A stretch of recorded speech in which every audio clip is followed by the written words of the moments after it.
नमस्कार दोस्तों, स्वागत है आप सभी का आपके अपने इस YouTube चैनल पर। आज हम इतिहास के इस तारतम्य को आगे बढ़ाते हुए अध्याय 8 में पढ़ने जा रहे हैं, खुशहाल गांव और समृद्ध शहर। दोस्तों, ये NCERT के कक्षा 6 का पाठ्यक्रम है। लोहार की दुकान पर प्रभाकर लोहार को काम करते देख रहा था। एक छोटी सी बेंच पर कुल्हाड़ी और हंसिए जैसे कुछ औजार बेचने के लिए रखे थे। दूसरी ओर भट्टी जल रही थी। औजार बनाने के लिए दो लोग लोहे की एक छड़ को गर्म कर उसे पीट रहे थे। प्रभाकर को यह सब बड़ा मजेदार लग रहा था। लोहे के औजार और खेती। लोहे का प्रयोग आज एक आम बात है। लोहे की चीजें हमारी रोजमर्रा की जिंदगी का हिस्सा बन गई हैं। इस उपमहाद्वीप में लोहे का प्रयोग लगभग 3000 साल पहले शुरू हुआ।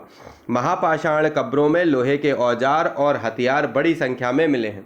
इसके बारे में तुम अध्याय 4 में पढ़ चुके हो। करीब 2500 वर्ष पहले लोहे के औजार के बढ़ते उपयोग का प्रमाण मिलता है और इनमें जंगलों को साफ करने के लिए कुल्हाड़ियों और जुताई के लिए हलों का फाल शामिल है। अध्याय 5 में तुमने पढ़ा था कि लोहे के फाल के इस्तेमाल से कृषि उत्पादन बढ़ा है।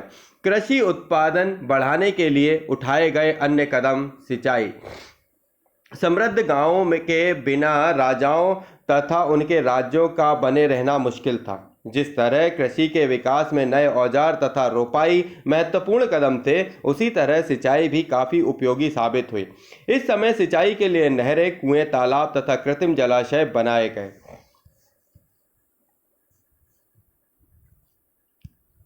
देखिए, औजारों की सूची। इन चित्रों के नाम चुनो। हंसिया, कुल्हाड़ी और संडसी।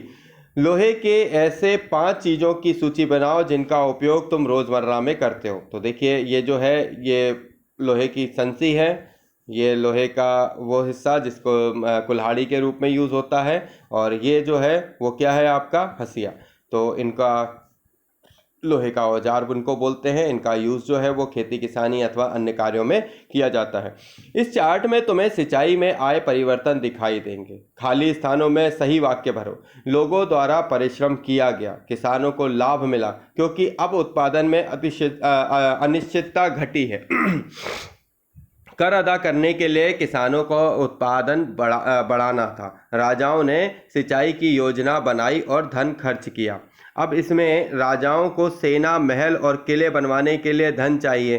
दूसरा, वे किसानों से कर लेते थे। यह सिंचाई से ही संभव था। कृषि उत्पादन बढ़ा, राजस्व भी बढ़ा। इसमें 9 पॉइंट दिए हुए हैं दोस्तों। बाकी के पॉइंटों की जानकारी जो है उसमें आपको स्वयं भरनी है, जिससे आप इसके बारे में जो जानकारी डाल सकते हो इस चैप्टर के बारे में जो अभी अपन ने पढ़ा, तो वो उससे आपको काफ़ी मदद मिलेगी। गाँव में कौन रहते थे? इस उपमहाद्वीप के दक्षिणी तथा उत्तरी हिस्से के अधिकांश गांवों में कम से कम 3 तरह के लोग रहते थे। तमिल क्षेत्र में बड़े भूस्वामियों को वेल्ला, साधारण हलवाहों को ओणवार और भूमिहीन मजदूर दास, केडेसियार और आदिमई कहलाते थे। देश के उत्तरी हिस्से में गांव का प्रधान व्यक्ति ग्राम भोजक कहलाता था। अक्सर एक ही परिवार के लोग इस पद पर कई पीढ़ियों तक बने रहते थे, यानी कि यह पद अनुवांशिक था। ग्राम भोजक के पद पर आमतौर पर गांव का सबसे बड़ा भूस्वामी होता था। साधारणतः इसकी जमीन पर इनके दास और मजदूर काम करते थे और इसके अतिरिक्त प्रभावशाली होने का कारण प्रायः राजा भी कर वसूलने का काम इन्हीं को सौंप देता था। वे न्यायाधीशों का और कभी कभी पुलिस का काम भी करते थे। ग्राम भोजकों के अलावा अन्य स्वतंत्र कृषक भी होते थे जिन्हें गृहपति कहते थे। इनमें ज़्यादातर छोटे किसान ही होते थे और इसके अतिरिक्त कुछ ऐसे स्त्री पुरुष थे जिनके पास अपनी जमीन नहीं होती थी। इनमें दास कर्मकार आते थे जिन्हें दूसरों की जमीन पर काम करके अपनी जीविका चलानी पड़ती थी। अधिकांश गांवों में लोहार, कुम्हार, बढ़ई और बुनकर जैसे कुछ शिल्पकार भी होते थे। प्राचीन तमिल रचनाएं। तमिल की प्राचीन रचनाओं को संगम साहित्य कहते हैं और इनकी रचना करीब 2300 साल पहले की गई है। इन्हें संगम इसलिए कहा गया क्योंकि मदुरई के कवियों के सम्मेलनों में इनको संकलन किया जाता था। गांव में रहने वालों के लिए जिन तमिल नामों का उल्लेख किया गया है वे संगम साहित्य में पाए जाते हैं। नगर, क्या कहती हैं कहानियां, यात्रा विवरण, मूर्ति कलाएं और पुरातत्व। तुमने जातकों के बारे में सुना होगा। ये वो कहानियां हैं जो आम लोगों में प्रचलित थीं। बौद्ध भिक्षुओं ने इनका संकलन किया। यहाँ तक जातक कथाएं दी गई हैं। यहाँ एक जातक कथा दी गई है जिसमें यह बताया गया है कि एक निर्धन किस तरह धीरे धीरे धनी बन जाता है। आइए उसको पढ़ते हैं। एक निर्धन की चतुराई। एक शहर में एक गरीब युवक रहता था। उसके पास एक मरे चूहे के अलावा कुछ नहीं था। उसने उस चूहे को एक सिक्के में एक भोजनालय वाले की बिल्ली के लिए बेच दिया। फिर एक दिन बड़ी जोर की आंधी आई। राजा का बगीचा टूटी टहनी और पत्तों से भर गया। उनका माली इसे साफ करने की बात से परेशान हो उठा। युवक ने माली से कहा कि अगर लकड़ियां और पत्ते उसे मिल जाएं तो वह बगीचे की सफाई कर सकता है। माली तुरंत मान गया। युवक ने पास खेल रहे बच्चों को यह कहकर इकट्ठा कर लिया कि प्रत्येक टहनी और पत्ते के बदले वो उन्हें एक मिठाई मिलेगी। देखते ही देखते बगीचे में एक एक तिनका चुनकर गेट के पास इकट्ठा कर दिया। तभी उधर से राजा का कुम्हार बर्तनों को पकाने के लिए ईंधन की तलाश में गुजरा। उसने पूरे ढेर को खरीद लिया और इस तरह युवक के पास कुछ और पैसे हो गए। अब उस युवक ने एक और योजना बनाई। एक बड़े बर्तन में पानी भरकर वह नगर के द्वार पर गया और वहां उसने घास काटने वाले 500 लोगों को पानी पिलाया। खुश होकर उन लोगों ने कहा कि तुमने हमारे लिए इतना अच्छा काम किया, बताओ अब हम तुम्हारे लिए क्या कर सकते हैं। उसने कहा, मैं आपको यह तब बताऊंगा जब मुझे आपकी सहायता की ज़रूरत होगी। और उसके बाद उसने एक व्यापारी से दोस्ती की। एक दिन उस व्यापारी ने बताया कि कल एक घोड़े का व्यापारी 500 घोड़ों के साथ शहर में आ रहा है। यह सुनकर उस युवक ने उन घास काटने वालों के पास जाकर कहा, कृपया तुम सब एक एक घास का गट्ठा मुझे दो और अपनी घास तब तक मत बेचो जब तक कि मेरी बिक ना जाए। उन्होंने उसे घास के 500 गट्ठे दिए और घोड़ों के व्यापारी को कहीं भी घास ना मिली तो उसने इस युवक की घास 1000 सिक्के में खरीद ली। इस कहानी में आए व्यक्तियों की व्यवसायों की सूची बनाओ। प्रत्येक के लिए तय करो कि शहर में, गांव में या फिर शहर तथा गांव के दोनों में रहते थे, कहाँ रहते थे। घोड़े का व्यापारी शहर में क्यों आया होगा? क्या महिलाएं कहानी में बताए व्यवसाय को अपना सकती थीं? कारण बताओ। तो दोस्तों, ये जो कहानी अपन ने पढ़ी, इस कहानी का शीर्षक था एक निर्धन की चतुराई। तो ये जातक कथा है। इन जातक कथाओं को बहुत पूर्व से ही चली आ रही हैं और इनका जो विवरण है वो बौद्ध भिक्षुओं के समय से किया जाता रहा है और इनका संकलन जो है उसी समय से चलता आ रहा है। प्राचीन नगरों के जीवन के बारे में हमें कुछ अन्य स्रोतों से भी पता चल सकता है। शहरों, गांवों या फिर जंगलों के जीवन से जुड़ी घटनाओं को मूर्तिकार कलात्मक ढंग से उकेरते थे और इन मूर्तियों को ऐसी इमारतों की रेलिंग, खंभों या प्रवेश द्वारों पर सजाया जाता था जहां लोग आते थे। दिल्ली में मिला वलय कूप। हड़प्पा की जल निकासी व्यवस्था से यह कैसे भिन्न है? तो देखिए, ये जो वलय कूप है ये दिल्ली कहाँ पर प्राप्त हुआ है? दिल्ली में। सांची की मूर्ति कला यह मध्य प्रदेश के स्थित सांची के स्तूप की मूर्ति कला का नमूना है। इसमें शहर के जीवन का एक दृश्य है। तुम अध्याय 11 में सांची के बारे में पढ़ोगे और इन दीवारों को देखो, क्या वे ईंट की बनी है या फिर लकड़ी या पत्थर से? क्या इसकी रेलिंग लकड़ी की बनी है? इन इमारतों की छतों का वर्णन करो। तो ये जो है ये आपने किसमें देखने मिलेगा? आपको सांची के क्षेत्र में मिलेगा देखने के लिए। कभी अगर आप आए तो ये यहाँ पर भोपाल से थोड़ा सा दूर, सांची जो है भोपाल और विदिशा के बीच का हिस्सा पड़ता है और ये बहुत ही अच्छा जगह है जहाँ पर आप सांची के स्तूप को देख सकते हैं। बौद्ध के जीवन में इसके बारे में कुछ यहाँ पर वर्णन आपको मिलेगा। एक अच्छा स्थान है, आप सभी लोग आकर देख सकते हैं। अध्याय 5 में वर्णित अनेक शहर महाजनपदों की राजधानी थे। मतलब अध्याय 5 में वर्णित अनेक शहर महाजनपदों की राजधानी थे, जैसा कि तुमने पढ़ा, और उनमें से कुछ शहर परकोटों से घिरे होते थे। जैसा कि तुम ऊपर के चित्र में देख रहे हो, अनेक शहरों में वलय कूप मिले हैं। ये वलय कूप गुस्सल खाने, नाली या कूड़ेदान के लिए प्रयुक्त होते थे। प्रायः ये वलय कूप लोगों के घरों में होते थे। महलों, बाजारों या आम घरों के अवशेष बहुत कम मिले हैं। संभवतः लकड़ी, मिट्टी या कच्ची ईंटों या छप्पर से बने होने के कारण ये ज़्यादा समय तक टिक ना पाए हों। भविष्य में पुरातात्विक इनकी खोज कर सकते हैं। प्राचीन शहरों के बारे में वहां गए नाविकों तथा यात्रियों के विवरणों के द्वारा पता चलता है। ऐसा ही एक विस्तृत विवरण किसी अज्ञात यूनानी नाविक का है। जिन पत्तनों पर वह गया, उन सभी के बारे में उसने लिखा। मानचित्र में भरूच ढूंढो, अब उसके द्वारा दिए गए वर्णन को पढ़ो। देखिए अब अपन इसको पढ़ते हैं। बेरीगाजा भरूच का यूनानी नाम की कहानी। बेरीगाजा की सकरी खाड़ी में समुद्र से आने वालों के लिए नाव चला पाना बहुत मुश्किल होता था। राजा के द्वारा नियुक्त कुशल और अनुभवी स्थानीय मछुआरे ही यहाँ जहाज ला सकते थे। बेरीगाजा में शराब, तांबा, टिन, सीसा, मूंगा, पुखराज, कपड़े, सोने और चांदी के सिक्के का आयात होता था। हिमालय की जड़ी बूटियां, हाथी दांत, गोमेद, कार्निलियन, सूती कपड़ा, रेशम तथा इत्र यहाँ से निर्यात किया जाता था। राजा के लिए व्यापारी विशेष उपहार लाते थे और इनमें चांदी के बर्तन, गायक, किशोर, सुंदर औरतें, अच्छी शराब और उत्कृष्ट महीन कपड़े शामिल थे। बेरीगाजा से आयात और निर्यात होने वाली चीज़ों की सूची बनाइए। 2 ऐसी चीज़ें बताओ जिससे उनके उपयोग हड़प्पा युग में नहीं होता था। तो पढ़िए और उसके बारे में चर्चा करेंगे अपन कमेंट बॉक्स में। पत्तनों आगे बढ़ते हैं, इसको देख लेते हैं। आहत सिक्के, पहले सिक्कों को पढ़ते हैं फिर आहत सिक्के पर चलते हैं। सिक्के। पृष्ठ क्रमांक 82 पर दी गई कहानी में तुमने देखा कि किस तरह सिक्कों के आधार पर संपत्ति का मूल्यांकन किया गया। पुरातात्विदों को इस युग के हजारों सिक्के मिले। सबसे पुराने आहत सिक्के थे जो करीब 500 साल चले। इसका चित्र नीचे दिया गया है। चांदी या सोने के सिक्कों पर विभिन्न आकृति का आहत कर बनाए जाने के कारण इन्हें आहत सिक्के कहा जाता है। देखिए ये आहत सिक्के हैं, इनका उपयोग क्या है, बहुत सबसे पुराना है। पुराने समय पर सबसे ज़्यादा क्या चलते थे, आहत सिक्के चलते थे। आहत सिक्के सामान्यतः आयताकार और कभी कभी वर्गाकार या गोले होते थे। ये या तो धातु की चादर को काटकर या धातु के चपटे गोलकाओं से बनाए जाते थे।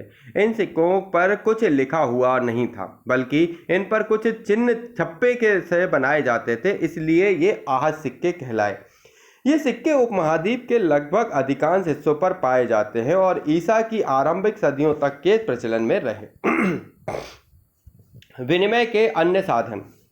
संगम साहित्य की एक छोटी सी कविता को पढ़िए, सुनिए। खेतों के सफेद धान गाड़ियों पर लादे जा रहे हैं नमक के लिए लंबे लंबे रास्ते। चांदनी सी सफेद रेत पर परिवारों को समेट, कहीं पीछे छूट न जाएं शहरों से नमक के सौदागर के। यूं चले जाने से सिर्फ सन्नाटा रह जाता है। समुद्र के किनारे नमक का बहुत ज़्यादा उत्पादन होता है। व्यापारी किस चीज़ों का इसका विनिमय करते थे और किस तरह यात्राएं करते थे। देखिए ये एक ऐसा पोर्शन है कि मतलब देखिए व्यापार हो रहा है, एक देश से दूसरे देश में हो रहा है और उस जगह से आने जाने का जो रास्ता है भारत से, जैसे कि हम जानते हैं कि भारत जो है 3 तरफ से क्या है, समुद्र से घिरा हुआ है। अब जो व्यापारी है वो जैसे मान लीजिए यूनान से आ रहा है या कहीं से आ रहा है, तो वो अपने भारत से आयात और निर्यात के परसेप्शन से आता था।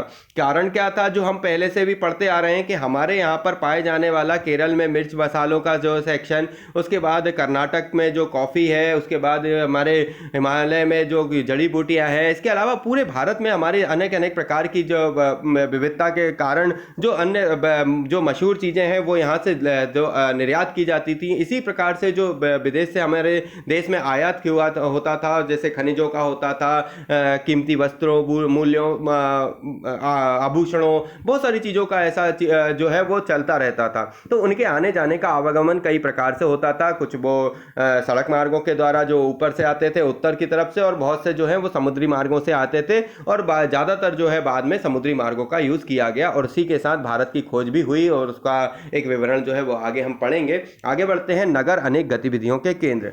अक्सर नगर कई कारणों से महत्वपूर्ण हो जाते थे। उदाहरण के लिए मथुरा को देखिए, यह लगभग 2500 साल से भी ज़्यादा समय से एक महत्वपूर्ण नगर रहा है, क्योंकि यह आयात और व्यापार के 2 प्रमुख रास्तों पर स्थित था। इनमें एक रास्ता उत्तर पश्चिम में पूरब की ओर, दूसरा उत्तर से दक्षिण की ओर जाने वाला था। शहर के चारों ओर किलाबंदी थी और इनमें अनेक मंदिर थे। आसपास के किसान तथा पशुपालक शहर में रहने वालों के लिए भोजन जुटाते थे। मथुरा बेहतरीन मूर्तियां बनाने का केंद्र था। लगभग 2000 साल पहले मथुरा कुषाणों की दूसरी राजधानी बनी और इसके बारे में तुम अगले अध्याय में पढ़ोगे भी। मथुरा एक धार्मिक केंद्र भी रहा। यहाँ बौद्ध विहार और जैन मंदिर हैं। यह कृष्ण भक्ति का एक महत्वपूर्ण केंद्र था।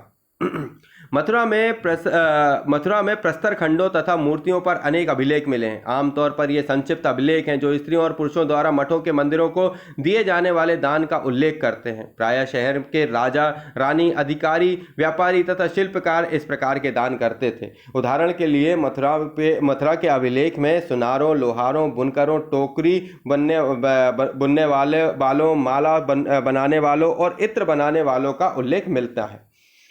मथुरा के लोगों के व्यवसायों की एक सूची बनाओ और एक ऐसे व्यवसाय का नाम बताओ जो हड़प्पा में नहीं था। देखिए, हड़प्पा सभ्यता जो है वो आज की सभ्यता है, आज से कुछ वर्ष पहले की है। मतलब जो 1700 से 2500 के बीच का समय है वो है। और ये जो सभ्यता, ये जो समय की बात है, ये भी कुछ इसी के आसपास का समय 2000-2500 वर्ष पूर्व की बात है। तो ये लगभग उसी समय के मेल को खाता हुआ है, इसलिए अपनी जो कंपैरिजन है हड़प्पा से कर रहे हैं। क्योंकि हड़प्पा नगर जो थे वो काफ़ी उन्नत थे और काफ़ी ज़्यादा विस्तृत थे। और वहाँ के लोग आई थिंक शायद लिटरेसी रेट उनका ठीक ठाक और शायद अच्छा हो, तभी वो मतलब घरों को, पक्के घरों में रहते थे, नालियाँ बनी होती थीं, स्नानागार थे, खाने के लिए जो है वो उसमें वो फसलों का यूज़ करते थे, पशुपालन करते थे, व्यापार करते थे। बहुत सारी चीज़ों उसमें भिन्न जो है उनकी भिन्नता मिलती थी, इसलिए इन चीज़ों का कंपैरिजन बना हुआ है और आपको इस चीज़ को समझना अति आवश्यक है। शिल्प तथा शिल्पकार।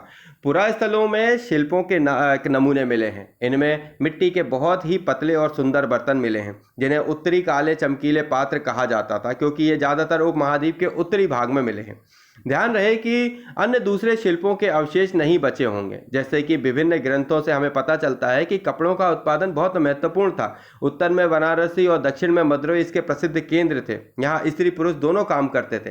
अनेक शिल्पकारों तथा व्यापारी अपने अपने संघ बनाने लगे थे, जिन्हें श्रेणी कहते थे।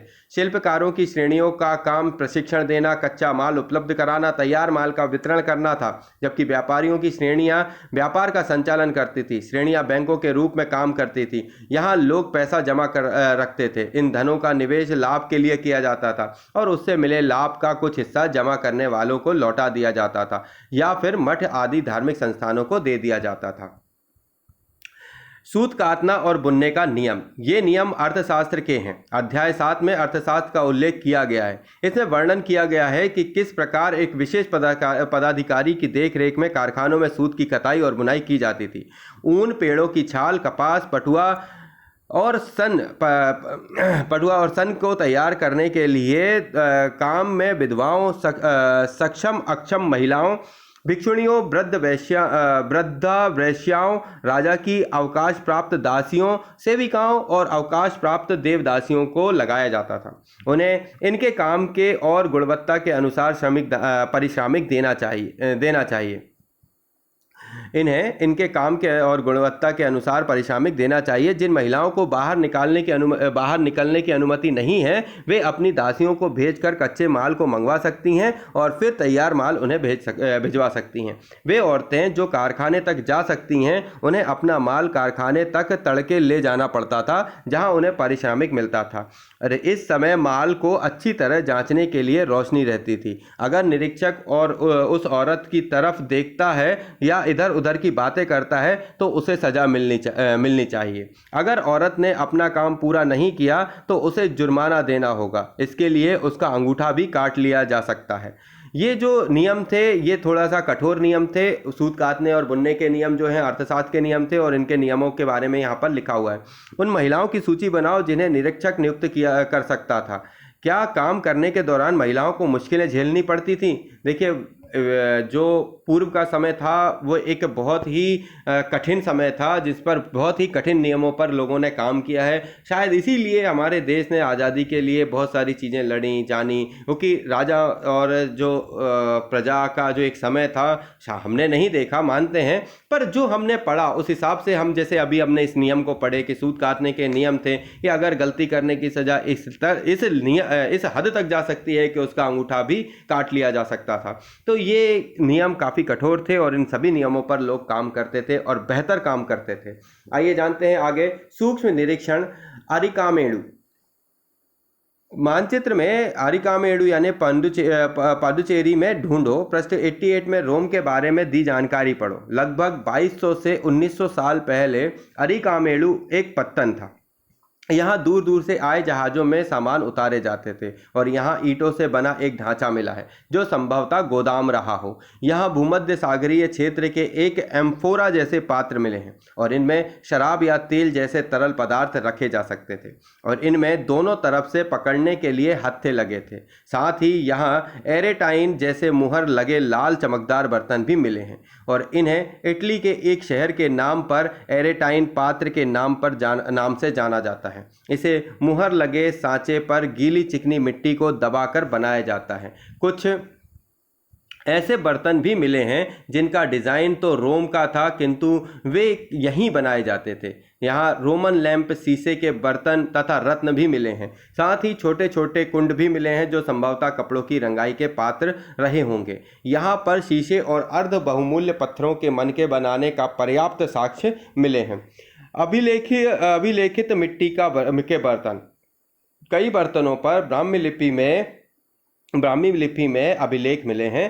प्रारंभ में तमिल भाषा के लिए इसी लिपि का प्रयोग किया जाता था, इसलिए इन्हें तमिल ब्राह्मी अभिलेख भी कहा जाता है। देखिए ये तमिल ब्राह्मी अभिलेख है जो पूर्व में मिले हैं। रोम के साथ संबंध दर्शाने वाले साक्ष्य की सूची बनाइए। तो हमारे जो रोम के साथ संबंध थे उसकी सूची आप इसे पढ़कर बना सकते हैं। थोड़ा सा समझिएगा, दोबारा पढ़िएगा, आपको इस जानकारी मिल जाएगी। आइए अन्यत्र में जानते हैं। मानचित्र 6 पृष्ठ क्रमांक 76 रोम को ढूंढो। रोम यूरोप के सबसे पुराने शहर में से एक है। इसका विकास लगभग तभी हुआ जब गंगा के मैदान के शहर बस रहे थे। रोम एक बहुत बड़े साम्राज्य की राजधानी था। यह यूरोप, उत्तरी अफ्रीका तथा पश्चिमी एशिया तक फैला साम्राज्य था और इसके सबसे महत्वपूर्ण शासकों में से एक ऑगस्टस ने करीब 2000 साल पहले शासन किया था और उसने कहा था कि रोम ईंटों का शहर है जिसे मैंने संगमरमर का बनवाया। ऑगस्टस और उसके बाद के शासकों ने कई मंदिर और महल भी बनवाए।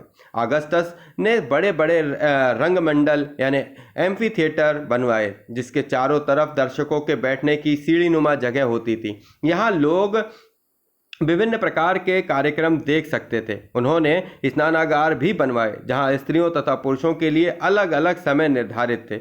यहाँ लोग एक दूसरे से मिलते थे और आराम करते थे। बड़े बड़े जलवाही सेतु एक्वाडक्ट के जरिए शहरों के स्नानागारों, फव्वारों तथा गुसलखानों के लिए पानी लाया जाता था। ये बड़े खुले रंगमंडल, एम्फी थिएटर और जलवाही सेतु इतने दिनों तक कैसे बचे रहे? देखिए ये जो सेक्शन जो बचे रहने का ऑप्शन है, तो देखिए एक तो सबसे बड़ी बात जो ओपन एरिया में जो चीज़ें बनाई जाती हैं उन पर बहुत ज़्यादा प्रभाव इसलिए नहीं पड़ता है क्योंकि एक तो वो खुले एरिया में होते हैं, फिर दूसरा जो है उनका माध्यम जो है काफ़ी क्या होता है, विस्तृत होता है। अब इस स्थिति पर अगर एक्वाडक्ट है और इन पर कोई लोड नहीं है तो ये लंबे समय तक क्या होते हैं, चल सकते हैं। और इस पर जो बनाई गई कलाकृति और नक्काशी है उससे ये जान के क्लियर समझ में आता है कि ये अपने आप में एक महज बहुत बड़े एग्जाम्पल को दर्शाते हैं, एक अच्छी कला को दर्शाते हैं। आइए जानते हैं उपयोगी शब्द।